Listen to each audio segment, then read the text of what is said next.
Bienvenidos al podcast de Cirujana y Humana, donde hablamos de medicina de forma cercana. Empezamos.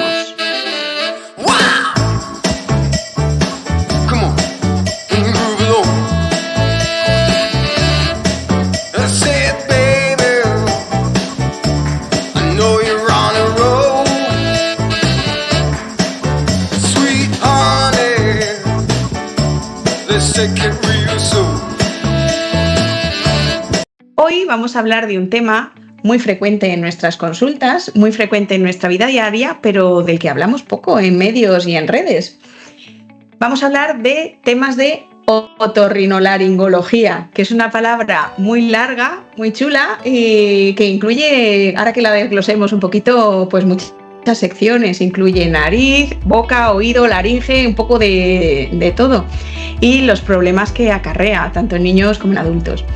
Para ello tenemos la suerte inmensa de contar con uno de nuestros compañeros que hemos perseguido por el hospital arduamente, pero por fin hemos conseguido que venga, que se llama José Miguel, el doctor Villacampa, que se va a presentar él mismo. Bueno, muchas gracias, Montiel. La verdad es que el gusto es mío. Después de seguiros tanto tiempo, ahora ya participar. Es un gusto. Muchas gracias por la invitación. Yo soy José Miguel Villacampa, soy otorrino de la Fundación Jiménez Díaz y en la parte humana, que también sé que hacéis mucho hincapié, pues primero mi familia y luego pues me gusta mucho andar con mi mujer, dar paseos largos, aunque sea por ciudad. Muy bien. Leer mucho y sobre todo cine. Soy un apasionado del cine. Un cinéfilo, mira qué hobbies más interesantes. El cine y la medicina, ahí ese episodio lo tenemos pendiente, pero llegará, que están muy relacionados. Pues bienvenido. Yo creo que vamos a empezar ya sin más dilación porque tenemos un montón de temas de los que hablar. Vamos a ir ya al asunto. Empezamos por los niños. Los niños y los otorrinos, pues los que tenéis hijos pequeños, pues siempre os suenan unas palabras, aunque no seáis médicos, que son las típicas. Las otitis, los sangrados nasales, que nosotros les llamamos epistaxis, que no significa más que sangrado nasal, los mocos y las amígdalas. Yo creo que son los cuatro. Cualquier persona que tenga niños pequeños a día de hoy, todas esas palabras las conoce, todos esos problemas le suenan y son temas, yo creo, que de los que no hablamos demasiado, que no explicamos demasiado. Entonces creo que podríamos empezar por ahí. Yo creo que... Además que has tocado todos los temas casi de nuestra definición. De hecho es que nos quedamos cortos porque otorrinolaringólogo no debería ser otorrinolaringólogo, que ya es largo. Sí. Debería de ser otorrinolaringólogo. Totalmente, o sea, la faringe que se la salta por ahí.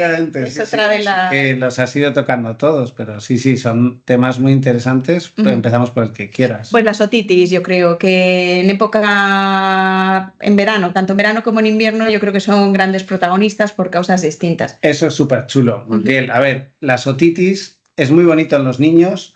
Lo que pasa es que el oído, no sabemos que en los niños y en los adultos, en todos nosotros, el oído medio, o sea, la parte intermedia detrás del tímpano del oído, está ventilado a través de la nariz.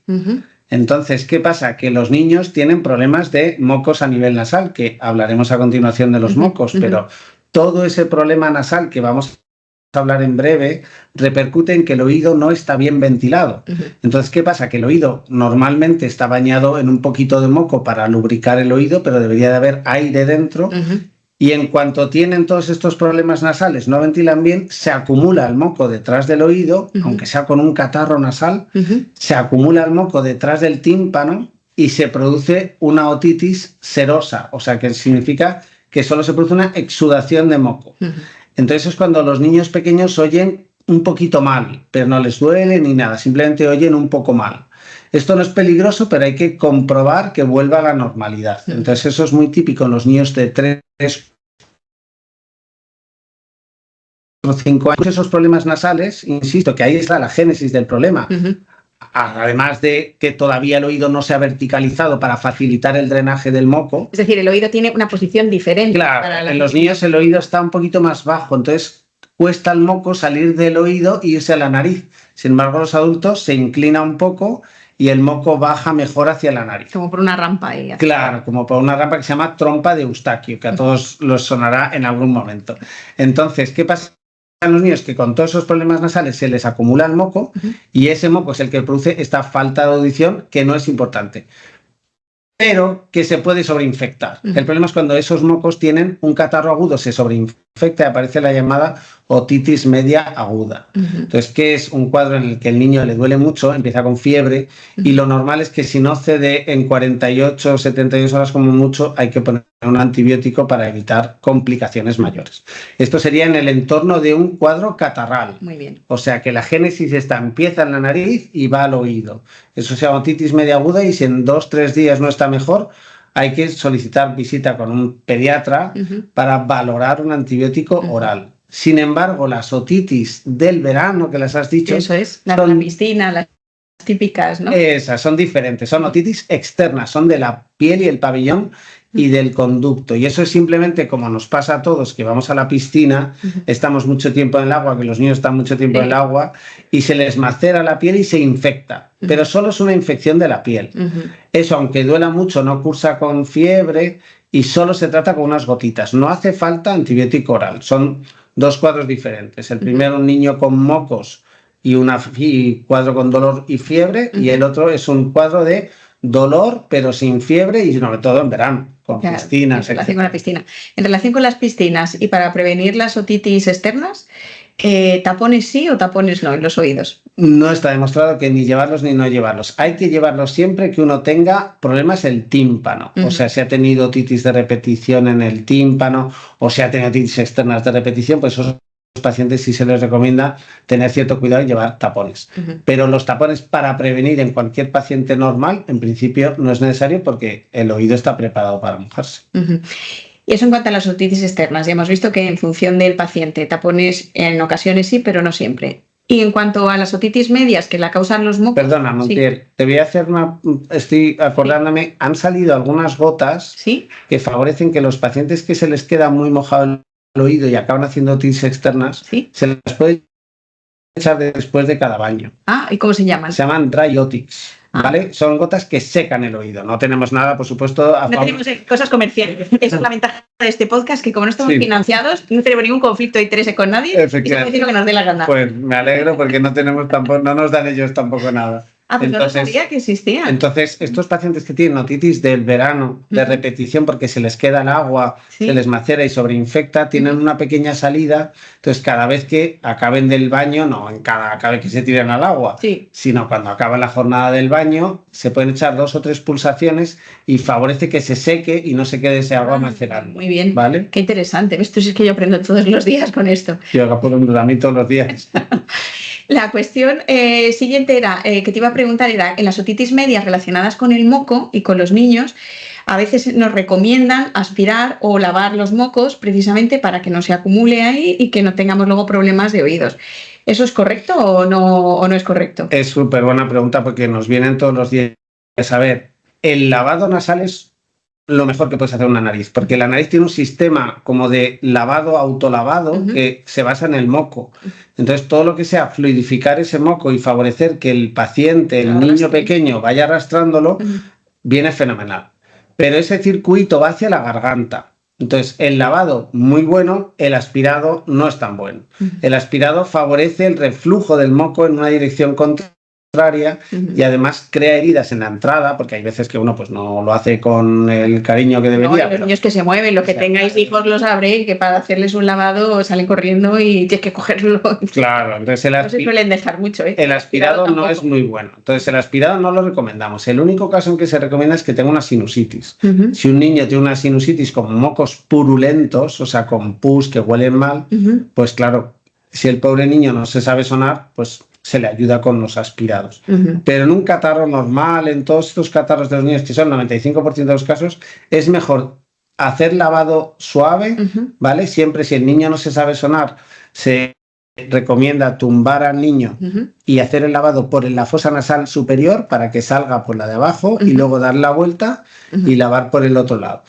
Eso es mejor cuando el niño no controla muy bien el apnea, etcétera, para que no se le vaya por el otro lado. Eso es. Pero el camino viejo que dicen los pacientes. Por ejemplo. El camino viejo, ese gran camino. ¿Qué usamos para lavar la nariz? ¿Suero fisiológico normal o el suero salino que es un poquito más concentrado, que te lo venden en las farmacias? El 90% de las veces siempre recomendamos, y sobre todo para niños, soluciones isotónicas, Vale. sean suero salino o sean soluciones isotónicas. Vale. Las hipertónicas, esas son más fuertes. Lo que hacen es, la función es, por un tema de osmolaridad, lo que hacen es que cuando pasan por la nariz, secan la nariz. Entonces dejan al paciente la nariz seca. Y al niño la nariz seca, enlazando con algún tema que vamos a tratar en breve, produce epistaxis, produce sangrados.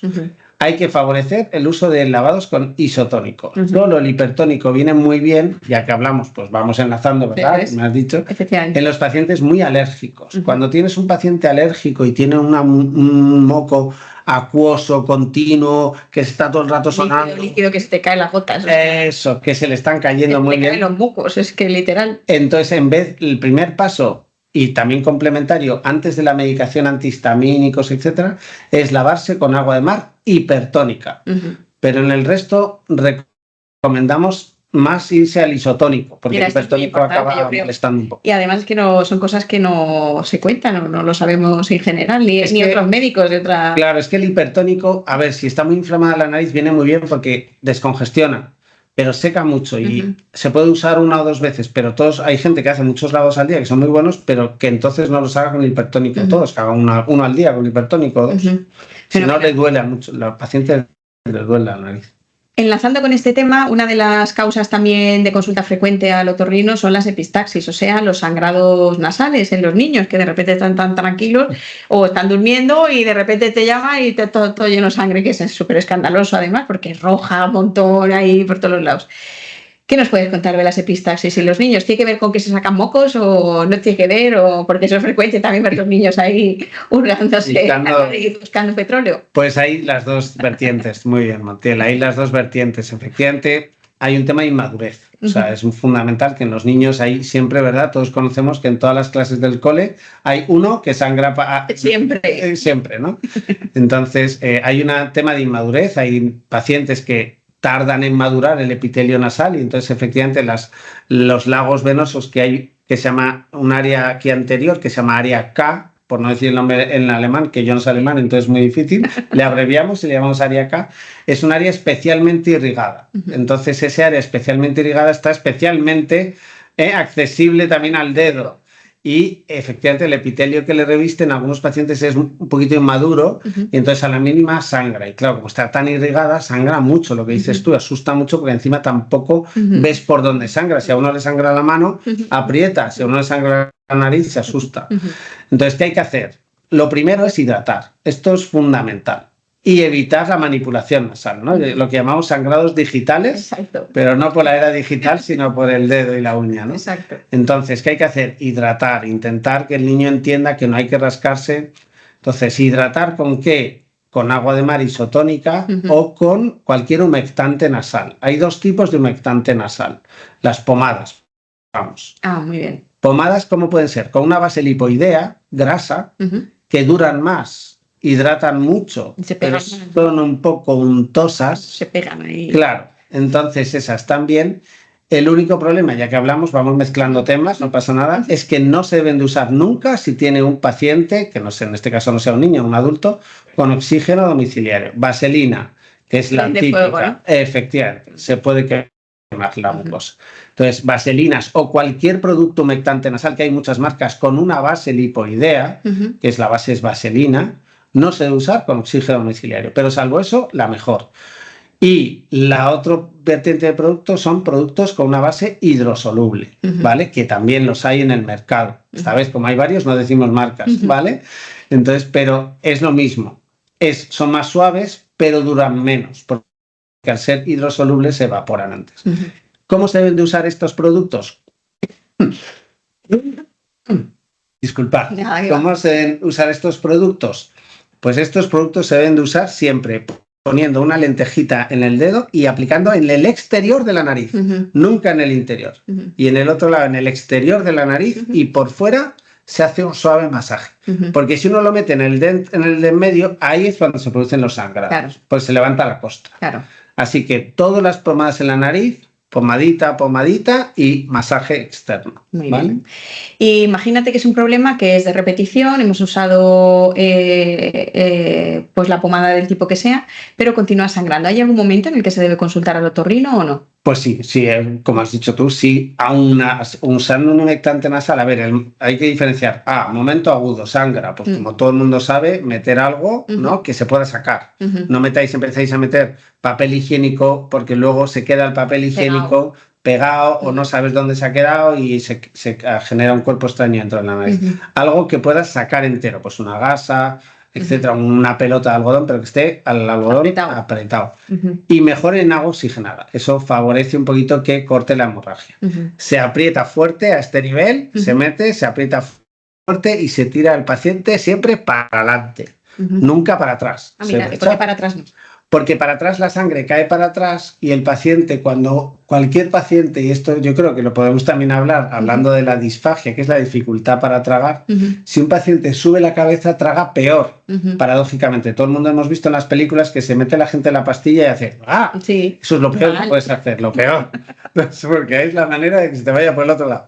Entonces, si haces así, el paciente empieza a tragar y se puede irse por el otro lado y encima no ves cuánto está sangrando porque se lo está tragando. Es verdad. Entonces es mejor para adelante y si mancha que tú lo veas y el paciente pueda respirar y tragar sin ningún problema. Muy bien. ¿Vale? Eso sería el momento agudo. Si no para, a urgencias y nosotros le atendemos.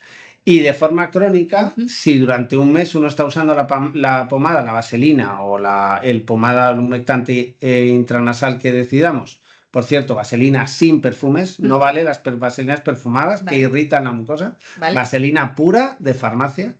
Pues entonces si llevamos un mes, por ejemplo, usándola y sigue sangrando, pues que venga el otorrino y veamos a ver si es que hay un lago venoso que se ha quedado muy grande y lo podemos cauterizar, pero bueno, lo normal en los niños es que seamos súper conservadores y nos basemos en la vaselina o en humectantes nasales y en que no se toque. Siguiendo con los niños, las amígdalas. Los problemas de las amígdalas, porque antiguamente cuando éramos pequeños se quitaban muchísimas, el que no estaba operado de amígdalas era raro, yo no estoy operada de amígdalas, ninguno de mis hermanos, pero que es muy frecuente los problemas de las amígdalas y quitarlas. ¿Nos puedes explicar o hablar qué son las amígdalas, para qué sirven, cuándo se quitan y por qué y cómo se vive sin amígdalas?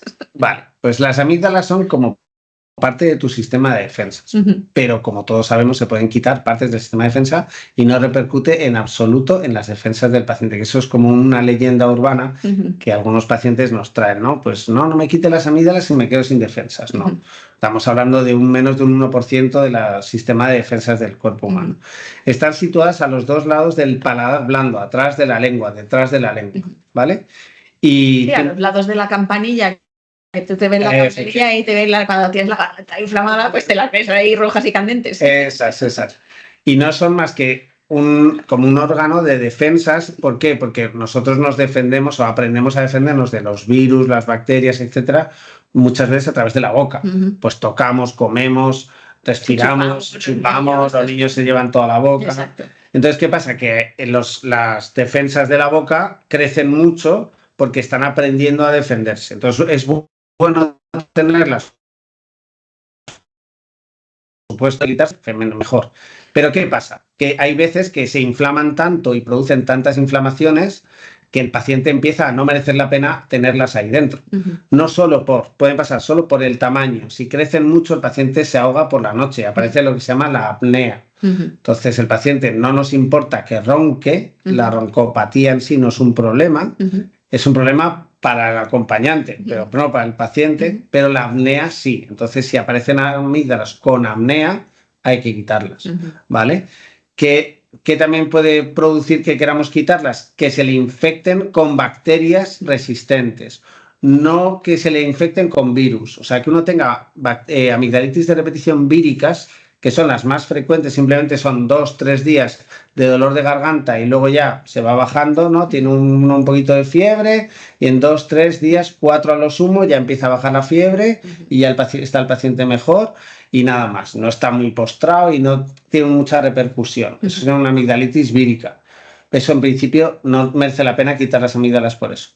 Pero si aparece una sobreinfección bacteriana, que sería pues a lo mejor 5, 6, 7 días el paciente... Y las placas esas, las placas que efectivamente abre la boca y tienes unas placas blancas, eso implica bacterias, fiebre alta, el paciente muy afectado, y eso requiere antibióticos. Por eso no todas las amigdalitis, ni mucho menos, hay que tratarlas con antibióticos. Si es, la mayoría son víricas, y la mayoría se van solas, y como todos los virus, uno aprende a defenderse.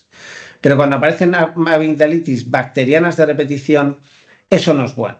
Primero, no es bueno porque cada amigdalitis es una infección bacteriana que se puede complicar. Pero bueno, tenemos antibióticos. Pero el problema es que cuando tiene uno muchas amigdalitis bacterianas, sobre todo para el estreptococo, aparecen unos anticuerpos antiestreptococo. Y esos anticuerpos hay veces que generan defensas cruzadas con las válvulas cardíacas. Y aparece lo que llamamos la endocarditis o la fiebre reumática a la larga, que son endocarditis bacterianas o endocarditis, autoinmunes, porque es tu mismo anticuerpo que habías generado contra la bacteria de la amígdala afecta a tus válvulas cardíacas. Entonces, por eso se dice que si uno tiene amigdalitis de repetición más de 3 al año, pues empecemos a hablar de, a lo mejor hay que quitar esas amígdalas, no solo, insisto, por las amígdalas en sí, sino para no generar complicaciones en un futuro, ¿vale? ¿Y la cirugía de las amígdalas cómo es? ¿Es una cirugía compleja? ¿Es una cirugía ligera? La cirugía de las amígdalas actualmente en este hospital la realizamos ambulatoriamente, salvo que haya apneas. Si el niño es muy pequeño, menor de 3 años, o tiene apneas, entonces hay que vigilarlo esa primera noche un poco, entonces la tenemos en observación, pero si no, es una cirugía ambulante, que el único problema que hay que saber es que tiene 2 posibles complicaciones. La primera, muy rara, pero que hay que saber que puede sangrar, como todas las cirugías. Pues como está en la boca, si sangra, pues uno lo va a escupir, lo va a ver, y estoy sangrando, vaya al hospital y se soluciona, no pasa nada. Pero la otra es que hay que saberlo porque no es peligrosa, pero sí es muy frecuente que duele mucho. Es un posoperatorio doloroso, que el paciente lo tiene que saber, asumir, que solo son 7-10 días, que luego se pasa siempre, no deja secuelas, pero que requiere analgésicos potentes cada 4 horas. Eso es. ¿Vale? Y comer helados. Y comer helados. Decían de los pequeños. Súper importante. Recomendamos siempre los flashes porque el frío es analgésico en la boca y encima es vasoconstrictor, por lo tanto sangran menos. O sea, comer helados, es la leyenda urbana mejor del mundo porque encima es verdad. Muy bien. Habíamos hablado de las otitis, hemos hablado de epistaxis, hemos hablado de las amígdalas. ¿Y qué nos falta? Pues nos había faltaba de la roncopatía de los niños. Sí, que roncan. Pues que roncan. Ya hemos comentado eso. Pues eso. A ver, ¿por qué roncan los niños? Por 2 temas. Les puede producir una obstrucción de la vía aérea a nivel de la nariz, que no hemos comentado eso, me alegro que hablamos de esto, porque a nivel de la nariz las defensas de los niños también son muy elevadas, porque se llevan todo el día en la nariz, porque están tocando todo, y eso se llaman vegetaciones o adenoides. Y están en la parte de atrás de la nariz, justo donde hablábamos, Montiel, que están las entradas de las trompas de Eustaquio. Eso es. Luego en los niños no solo favorece todo eso que hemos hablado antes de las otitis por la posición del oído, sino porque encima, justo donde están los drenajes del oído, en medio hay una pelota que son las vegetaciones. Y eso hace que los niños se les ponga esta voz muchas veces porque le crecen las vegetaciones. Volvemos a lo mismo, las vegetaciones no son malas, si producen solo roncopatía no pasa nada, entre las vegetaciones y las amígdalas a los lados el niño ronca, si ronca no pasa nada. El problema es si aparecen apneas. O sea, si apneas que dejas de respirar en el sueño para la gente. Efectivamente. Que estás durmiendo y de repente no respiras, luego haces y respiras a los segundos. Eso, si uno cuando va a ver al niño que está dormido ya se va a la cama él y entonces de repente va a pasar a ver al niño y el niño de repente ve que tiene una respiración que tiene paradas en su respiración, o sea que está y de repente deja de respirar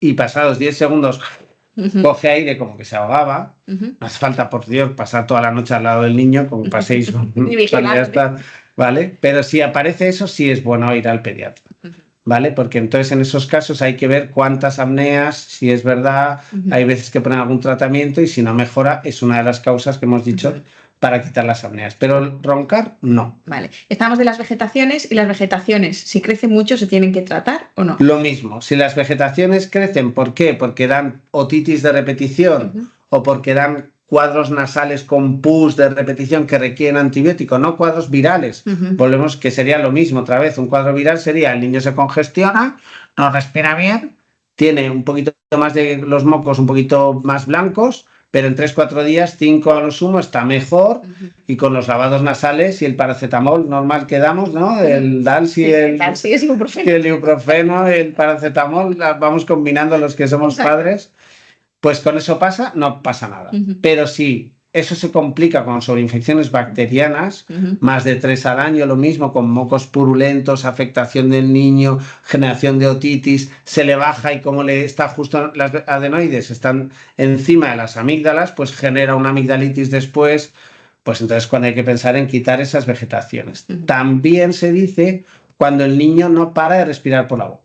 O sea, una cosa es que uno se acueste y respire por la boca, no pasa nada, y otra cosa es los niños que como tienen las vegetaciones muy grandes, no respiran nada por la nariz y tienen esa cara. Entonces se les empieza a poner... La mandíbula se deforma. Efectivamente, se llama facies adenoidea, la cara de adenoides, que es una cara en la que la mandíbula se echa un poco para atrás, pero el paladar se abre, el paladar se hace muy ojival y se le pone al niño la cara...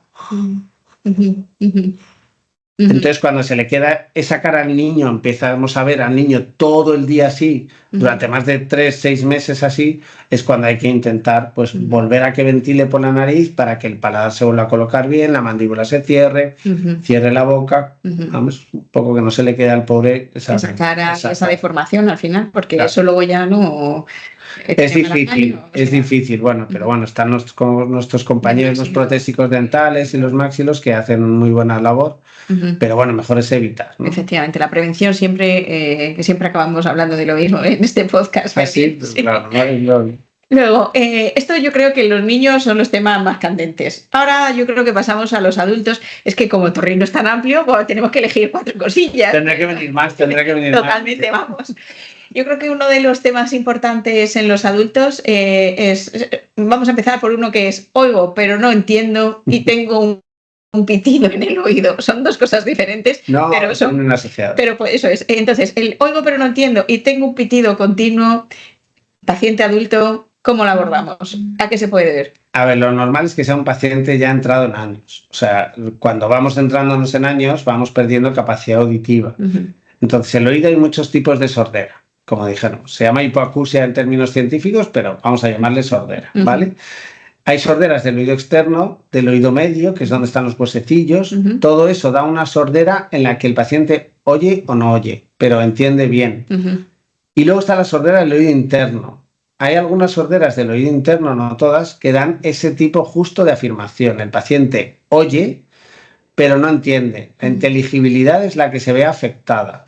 Y eso suele ir de la mano de ruidos en los oídos, que no son ruidos porque el paciente no tiene ruido. Si uno se pone un fonendo, no le oye ningún ruido, pero él oye un ruido porque no son más que expresión de lo mismo, que es un fallo en el oído interno.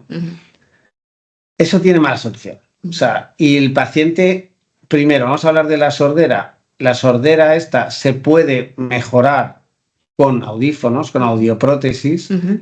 No hay fármacos para mejorar una sordera neurosensorial, que se llama así. La sordera del oído interno se llama sordera neurosensorial o de percepción. Solo cuando ha aparecido de forma súbita se puede intentar mejorar con corticoides altas dosis. Eso está relacionado con los virus o infecciones víricas. Efectivamente, las sorderas súbitas. Uno tiene un cuadro viral, pues a un catarro o lo que sea, de repente se queda sordo, hay que ir a urgencias rápidamente porque hay que instaurar corticoides de forma prematura, precoz, para prevenir lo que hizo. O bueno, en este caso sería para tratar de forma precoz. Pero el resto de pacientes, que sobre todo los pacientes con un poco más de experiencia y más de años, no tiene un tratamiento curativo, pero tienen los audífonos de nueva generación, cada vez son más completos, pues tienen unos sistemas de programación que mejoran la calidad de vida del paciente bastante, pero no la curan. Y encima el problema es que son muy caros. Tienen algunas ayudas que hay que pedir en el ambulatorio, hay que pedir con el asistente social, pero son muy caros. Eso es un hándicap importante.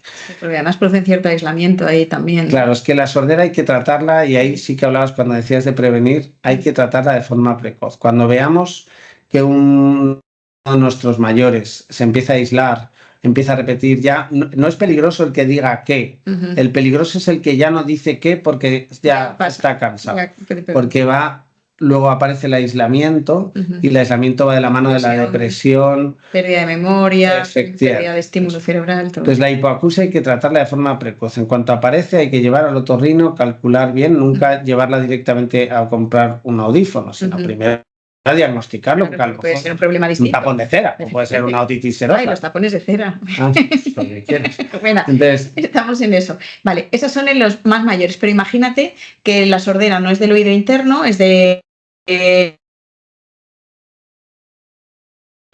y además el paciente es más joven. ¿Eso ocurre y por qué puede ocurrir?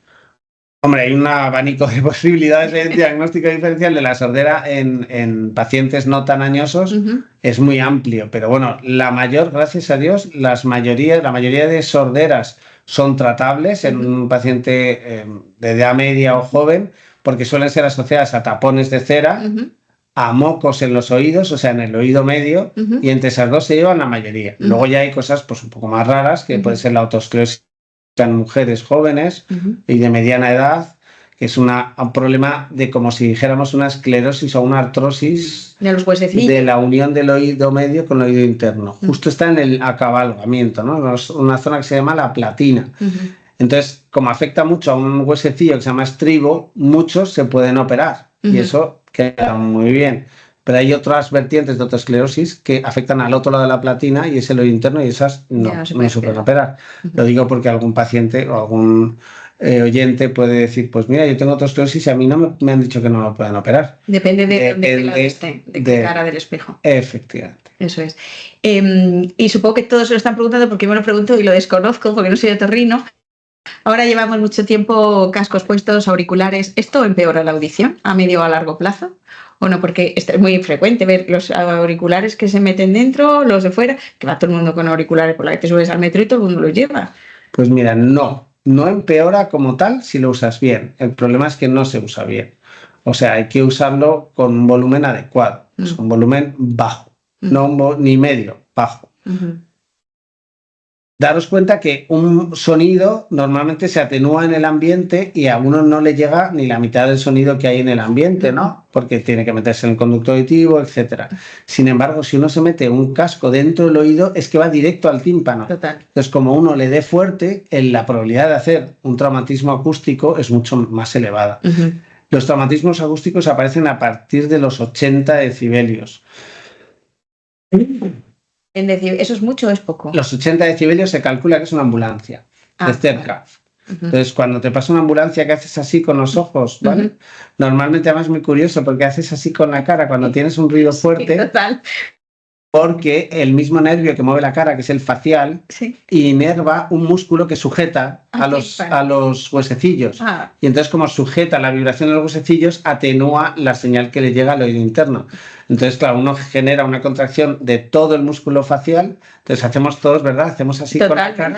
Pero la única función que haces es intentas contraer ese músculo, ¿vale? Que es el músculo del estribo, para sujetarlo bien. ¿Vale? Para que no te perjudique el oído. O sea, que lo hacemos a posta. O sea, si veis a vuestros hijos con los cascos que hacen así, decirles que bajen el volumen. Claro, bueno.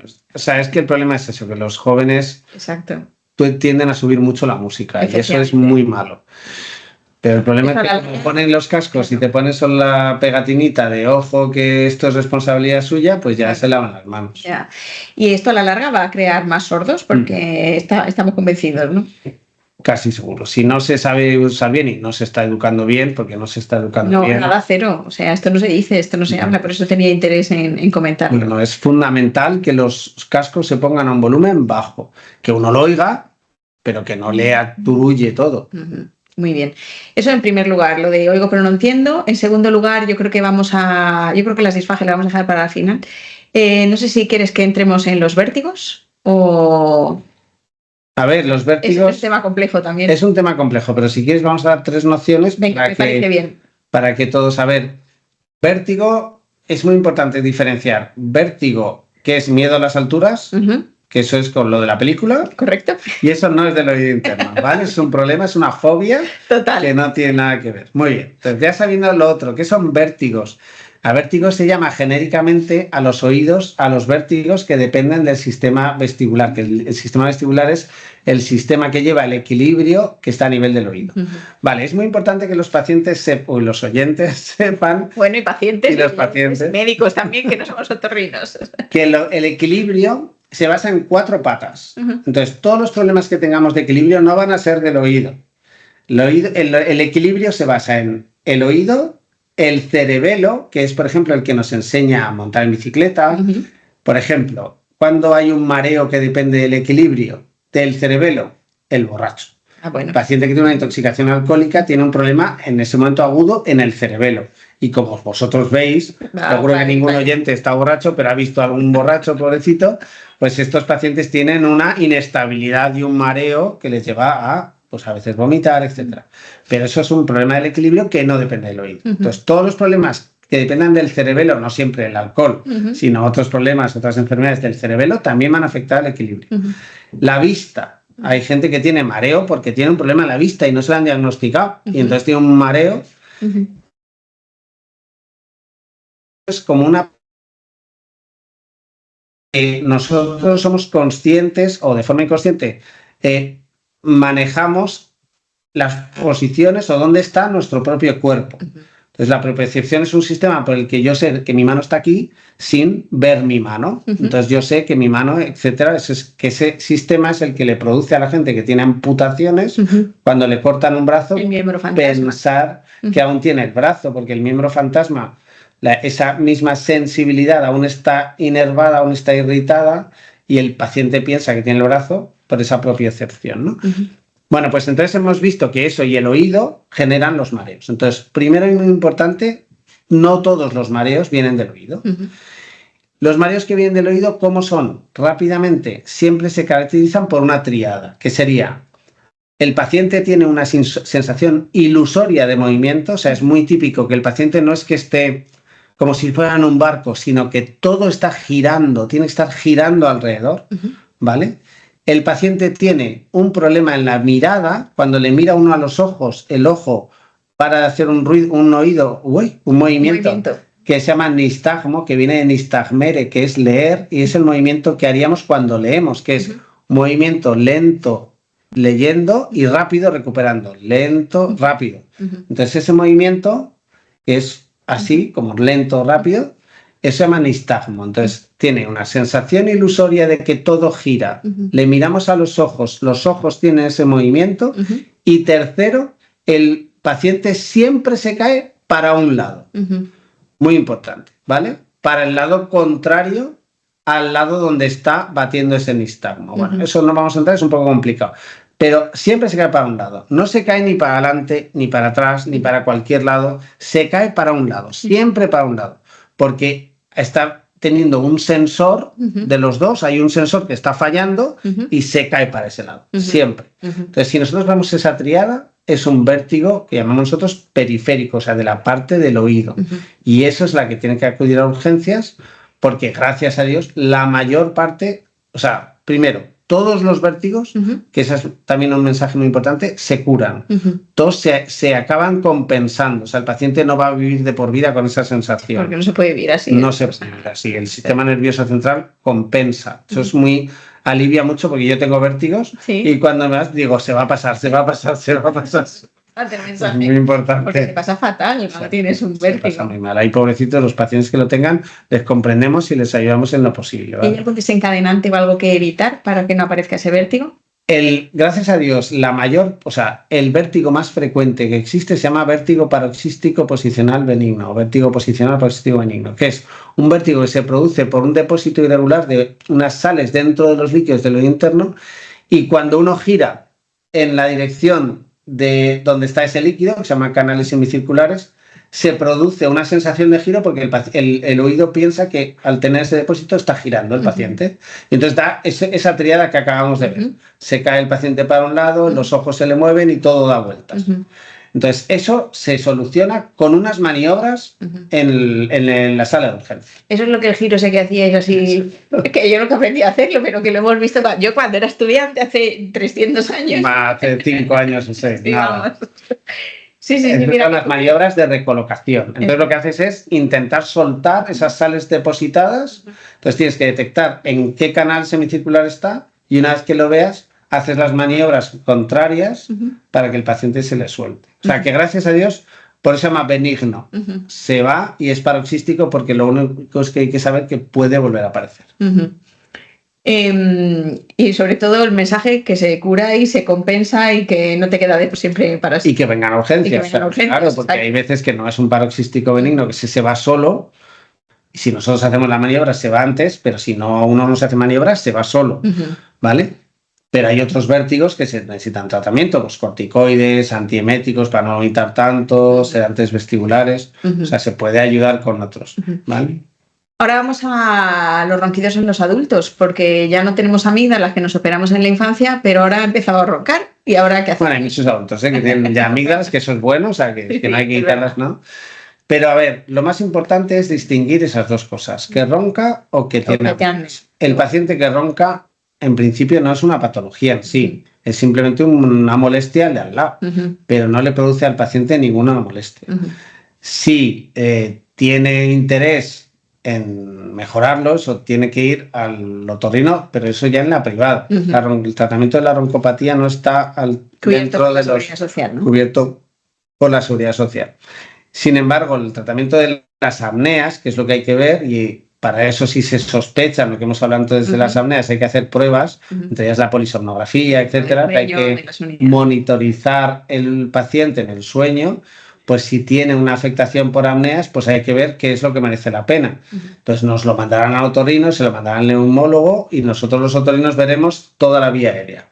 Si hay algo que mejorar en esa vía aérea, pues lo mejoramos. Pues una operación de tabique, una operación de amígdalas, una operación de lo que sea. Pero si no hay nada que mejorar en esa vía aérea y sigue habiendo unas apneas importantes, es por una excesiva colapsabilidad de todo ese tejido.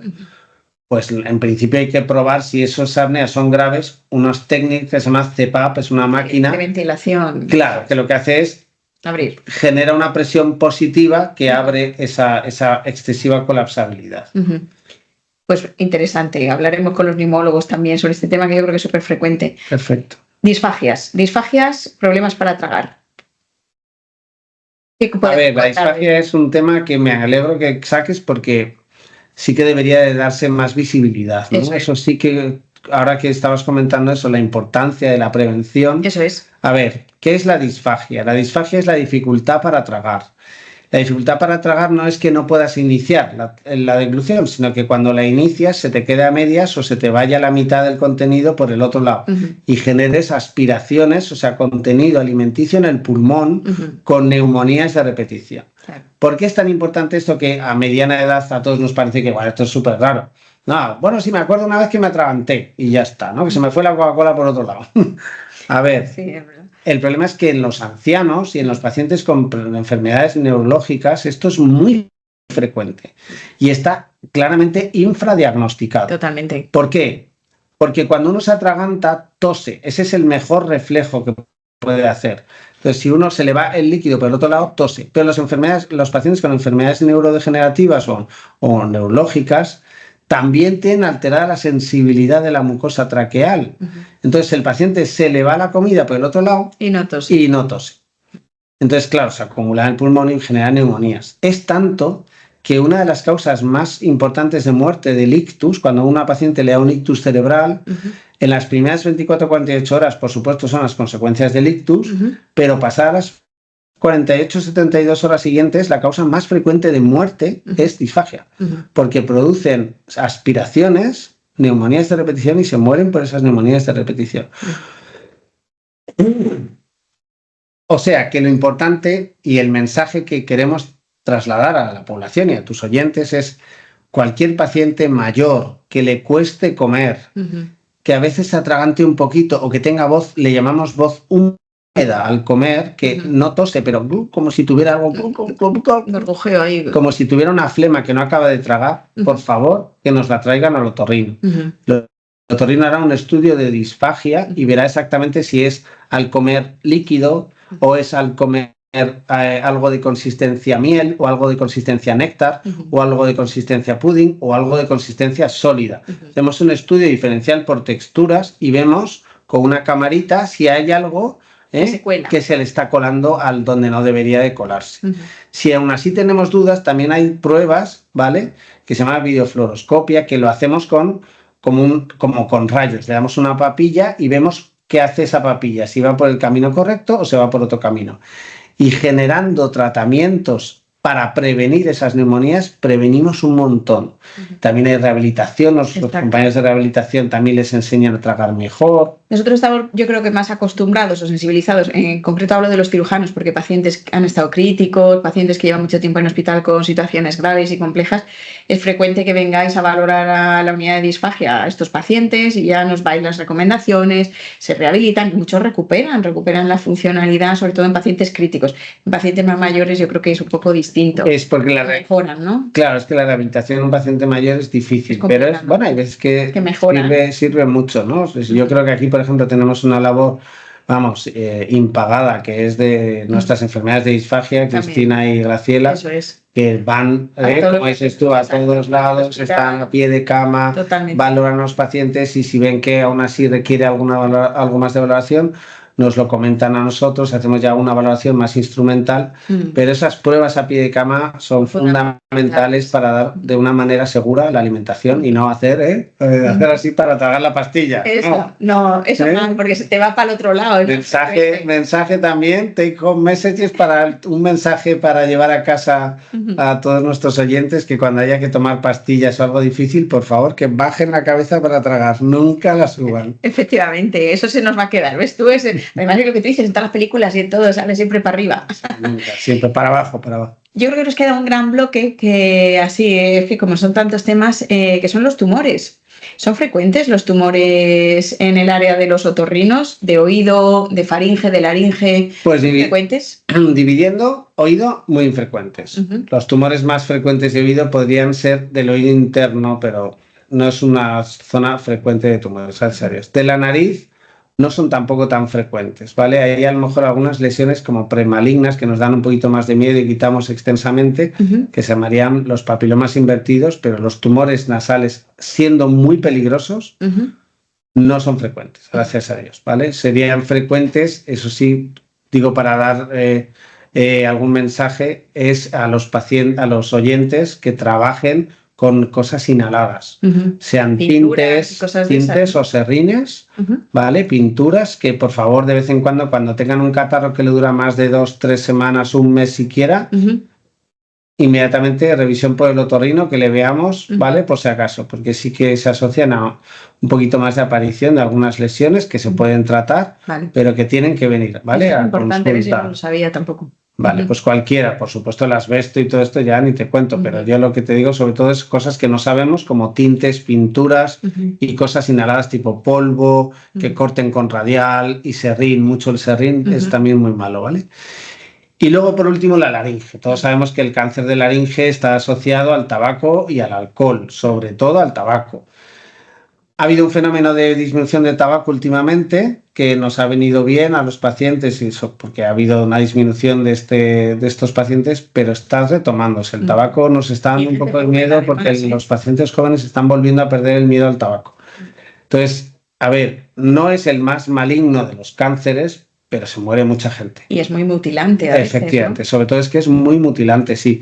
Tenemos que tratar un cáncer, hay veces que, por supuesto, la voz se le queda un poco tocada, pero es que hay veces que no podemos salvar ni la voz y hay que quitarle la laringe y dejar un agujero aquí para que respire, que pueden hablar de otras maneras, nosotros le damos voz de otra manera y pueden tragar, pero tener aquí un paciente que vemos con el microfonillo y el agujero, cada vez menos. Ya no hay pacientes, el laringófono que se llamaba, exacto, gracias a Dios. Tiempo que no lo veo. Claro, hay unas prótesis fonatorias que el paciente se las hemos instalado dentro entre lo que es la tráquea y lo que es la faringe, porque la laringe ya no está, le hemos quitado la laringe, entonces entre la tráquea y la faringe, como una valvulita de silicona, que cuando el paciente coge aire y se tapa, el aire no puede salir por aquí y sale por esa válvula hacia la faringe y da una voz así, y el paciente puede hablar, se queda, pero solo se lo tiene que tapar. Coger aquí.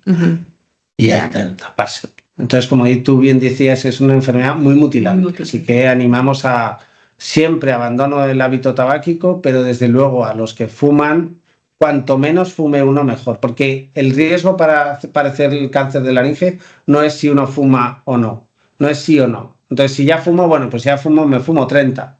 No, es directamente relacionado con el número de cigarrillos que uno lleve en la vida. Entonces, cuanto más fume, peor. Entonces, si uno puede fumar, pues yo no puedo dejar el tabaco, pero me puedo fumar solo 5 al día, pues mucho mejor. Si me fumo 10, ya tengo el doble de riesgo de aparecer un cáncer de pulmón, tabaco, vejiga, serían, ¿no? Como muy enlazados, ¿no? Siempre, hablemos de lo que hablemos, siempre hablamos del tabaco. Fíjate, yo creo que no hay ningún episodio en el que el tabaco no haya aparecido como protagonista. Pero es que no le tengo manía a las tabacaleras, pero es un tóxico evidente. Claro. Y además es más que documentado y una relación... hemos visto, ¿y son frecuentes o otra vez están apareciendo? Estábamos viendo. No son infrecuentes. No son infrecuentes, es decir, o sea, que nos gustaría. Claro. Pues para que te hagas la idea, pues más o menos a la semana tratamos quirúrgicamente 2 o 3. O sea, es mucho. Y hay muchos que no se tratan quirúrgicamente, van directamente a quimioradio, o sea... Son muchos, ¿eh? Sí, no es infrecuente, desgraciadamente. A ver si damos un empujón al hábito tabáquico y lo quitamos, ¿no? Para expulsarlo. Sí, un empujón por la ventana. Efectivamente.